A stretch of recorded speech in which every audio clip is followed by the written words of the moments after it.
Hello my friends and welcome back. Thank you very much for being with me again today. Well, Erdogan is saying certain things, Erdogan of Turkey, the president of Turkey. He's claiming, or at least making some statements that are very, very unpopular.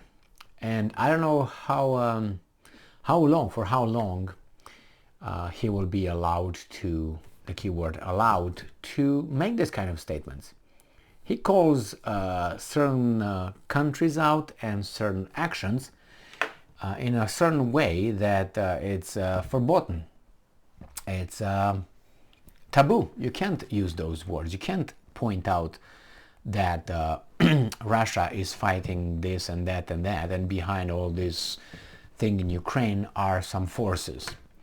So this article comes from El Mayadin. It's from today, the 12th of November 2022. This is what Mr. Erdogan said. US-led West attacking Russia almost without restrictions. This is what Erdogan said. Erdogan accuses Biden of hiding opposition cleric Gulen in Pennsylvania. So he has his little problems.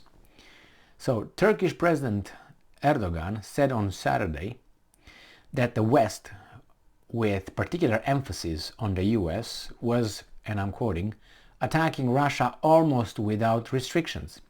Yet Moscow was persevering nonetheless.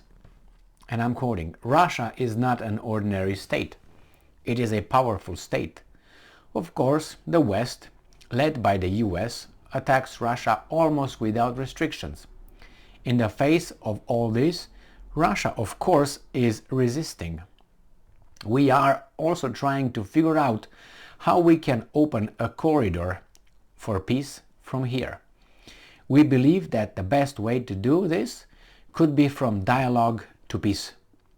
Erdogan told reporters, I think he's logical.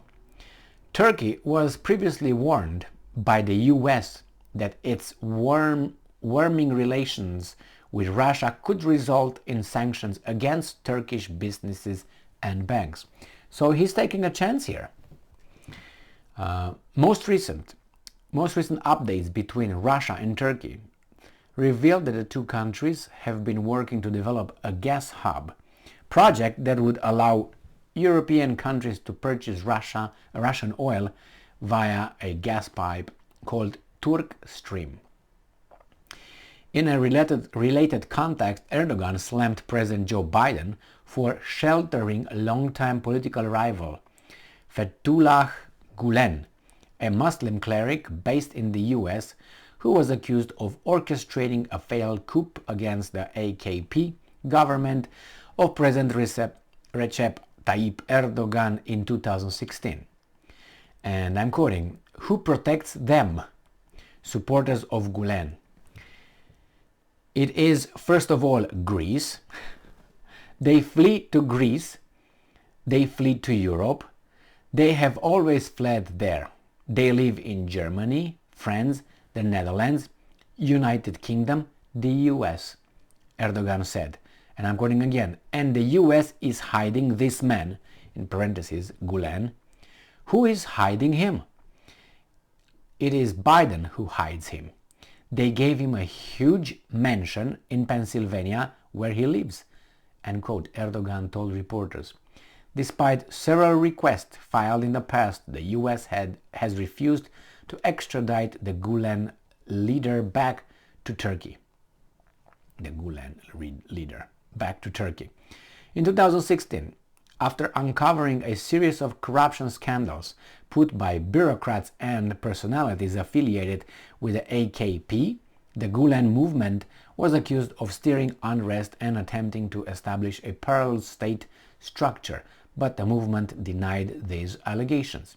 Following a failed coup d'etat in 2016, the Gulen movement has been classified as a terror organization by Ankara, causing about 80,000 people, including civil activists, teachers and journalists, to be arrested on charges of terrorism. Another 150,000 state and military staffers were fired or suspended from work over suspected ties to the Gulen movement. Do you remember how that attempted overthrow of Erdogan's government was? I remember how it was. You can still find it online right now. It was not like everybody went in the streets with flowers and hearts, no. They went over there, they was part of the military, shooting, fighting. There was people over there with airplanes flying around. It was not like, oh my God, we're just going to say, hello, how are you? Just watch it. They are on YouTube still. So, on Tuesday, during a press conference with Sweden's recently appointed Prime Minister Ulf Kristersson, Turkish President Erdogan told reporters currently Bülent Kenes from FETÖ is in Sweden. It is of great importance for us that this terrorist is deported to Turkey, end quote. Kenes, the former editor-in-chief of Zaman Daily, who is currently taking refuge in Stockholm, told reporters on Friday that he was worried about the possibility of being extradited back to Turkey, where he is wanted by authorities over charges of conspiring against the government. This is what's going to happen. He's just going to immigrate somehow to United States, because if you want to immigrate to United States, you can do it. Anyone can do it. Yeah, just like that.